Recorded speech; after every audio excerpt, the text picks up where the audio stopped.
Ito yung mga bagay na madalas nangyayari sa mga horror or thriller movies. Nakakainis yung iba dito and kadalasan nangyayari ito sa mga movies nila Michael Myers, nila Jason Voorhees, si Leatherface, Ghostface at saka iba pa. Una, yung mga serial or mga kalaban na naglalakad lang habang hinahabol yung mga taong hinahabol nila tapos nahahabol pa rin nila. Tida na yun tumatakbo yung hinahabol nila, so ano yun, may alam silang shortcut or nagte-teleport sila? Sunod, yung sunod-sunod at sobra-sobra na jump scares. May imbes na matakot ka doon sa mga jump scares, maiinis ka kasi paulit-ulit yung paglakas ng tunog, alam mo yun, wala nang kalatoy-latoy.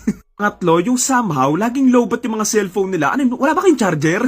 Tek, ako nga 60% pa lang, nagpapanik na ako nagcha-charge na ako agad Apat, yung sa mga hinahabol, yung nadadapa pag hinahabol. Maiintindihan ko kung nasa bundok sila nagtatakbuhan kasi maraming mga ugat-ugat doon tapos hindi pa pantay yung lupa. Pero kung sa mga kalsada, kung nakatiles naman yung sahig nyo or patag naman, paano ko madadapa doon?